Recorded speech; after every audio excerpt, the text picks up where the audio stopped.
السلام عليكم، مرحبا بكم معنا. اليوم جيتكم بهذا البريوش على شكل جديد كما راكم تشوفوا. جبتها لكم بديكور شباب، وجبتها لكم بواحد العجينه قطنيه. كي نقول لكم قطنيه يعني تجي خفيفه بحشو الشوكولا. وبيان سور نعطي لكم واحد الطريقه باش هذاك الشيخ كلاص تاعكم يقعد دائما لاصق في هذاك البريوش تاعكم، باسكو كي نديرو في سنيوه ولا في طبسي وحبه فوق حبه هذاك السكر يروح لهم. دوك انا نوريكم كيفاش ما يروحش هذاك السكر، ونروحوا نبداو على بركه الله. حاجه الاولى نجيبوا الغيسيبيون نديروا فيه ملعقه كبيره تخميره الخبز، 4 ملاعق كبار تاع السكر، ونديروا كاس تاع الحليب بيان سور يكون دافي، ونضيفوا لهم 3 ملاعق كبار تاع فرينه، نخلطوهم هكا بهالطريقه. يعني نديروا ان لوفان باش يجي هذاك البيروش تاعنا يجينا خفيف، ونغطيه ونخليه يخمر مده ربع ساعه ولا حتى 10 دقائق هكا بهالطريقه. نروح نضيفوا له يعني هنا عندي 2 حبات تاع بيض، درت بيضه كامله وبيض بيضه، والصفر خليته باش ندهن به البيروش من الفوق. هكا نزيدو نخلطو مليح. نبداو نضيفوا الفرينه تدريجيا، يعني ما نرموهاش ضربه واحده. نضيفوا لها ملعقه كبيره تاع لافاني، وبيان سور قرصه الملح اللي تكون ضروريه وما نساوهاش. فوالا ونخلطوا هكا غير بالعقل.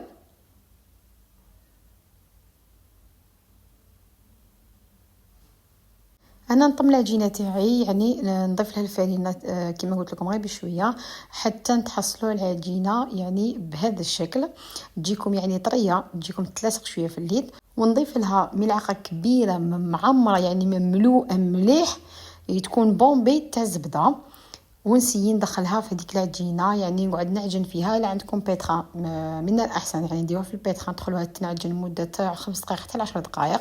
ما عندكمش ديروا انا كيما درت الطريقه، حطيتها فوق البلون طرافاي تاعي، وهذيك الزبده راني نعجن فيها حتى تدخل بيان في هذيك لاباط. على بالي هنا شويه تاخذ منكم، بصح شوفوا الطريقه كيفاش راني نعجن فيها.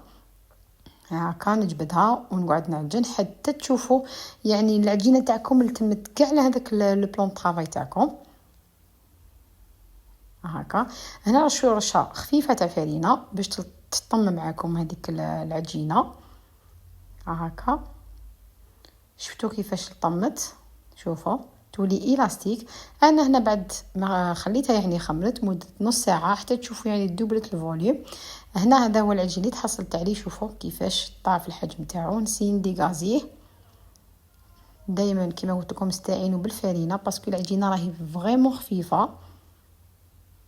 وهنا نرش فرينه في البلون طرافاي باش ما يلصقليش، ونجي نقسم العجينه تاعي. تبعوا معايا الطريقه. انا هنا خرجتي 13 حبه باش زعما نعطيكم كاين بزاف اللي يبغوا يعني تفاصيل بالتدقيق.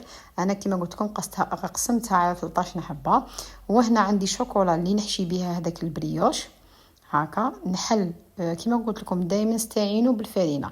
هنا نحلها غير ابلاطيها غير شويه، وندير هذيك الشوكولا في الوسط ونغلقها مليح. هنا لازم تغلقوها مليح باش كي تخمر معكم وطيب يعني ما تنحللكمش، باش الديكور تاعها دائما يقعد شباب. هذه هي لابو اللي تحصلت عليها. هنا شويه نابلاطيها غير نسقمها. نعاود شوفوا ماذا بيكم الفرينه ما تستعملوش بزاف باش ما يجيكمش ناشف. هكا نعاود ندير هذيك الشوكولا ونغلق مليح بهذا الشكل. نعاود نحطها. انا كملت كامل هذاك البيوش تاعي كما راكم تشوفوا، يعني طريقه سهله وماشي معقده ولا. نروح نكملهم كما قلت لكم، ونروحوا نخلوهم يخمروا يعني حتى يضعفوا هذاك الحجم تاعهم. خليتهم انايا ربع ساعه، يعني ماكسيموم كانت ربع ساعه باسكو كانت عندي شويه سخانه في الكوزينه. هنا عندي هذيك صفر البيض اللي خليناه، ضفت لها شويه تاع الحليب، ونروح ندهن كامل هذوك لي بريوش تاعي. وبيان سور هنا كنت شعلت الفور مده ربع ساعه من قبل حتى 20 دقيقه. تشعلوا اعلى درجه. كي طيبوا البريوش تاعكم نقصوا غير شويه، تنقصولوش بزاف. هكا ندهنهم كامل. وهنا نجيب يعني كي نكمل ندهنهم نخليهم غير شويه ينشفوا. نجيب فرشيطه نحطها هكا فوق البريوش تاعي، ونبدا نرش عليهم السكر الناعم يعني سكر غلاس. هنا كطيبوا يعني البريوش تاعكم بهذاك السكر راح يقعد لكم لاصق من الفوق، يعني ما يمدناش الحاله كيما مولفين نديروا بريوش حتى يطيب ونسوبو نديروا فوق سيخ كلاص، يعني ما مدنا كامل الحاله. انا هنا نكمل كاع داك السكر وندخلهم يطيبوا على 220 درجه ولا، ونخليهم حتى يحمروا ياخذوا ذاك اللون الذهبي تاعهم الشباب. هذه هي النتيجه اللي تحصلت عليها. شوفوا كيف جو شابين، جو ديكور ما شاء الله. نحلكم هنا حبه تشوفوها، شوفوا كيف جات ما شاء الله بهذيك الشوكولا. ان شاء الله تكون عجبتكم وصفه تاع نهار اليوم ونالت اعجابكم، والى الملتقى ان شاء الله يا رب. وما تنسوش الاشتراك في القناه، وما تنسوش لي جيم ولي كومونتات تاعكم الشابين.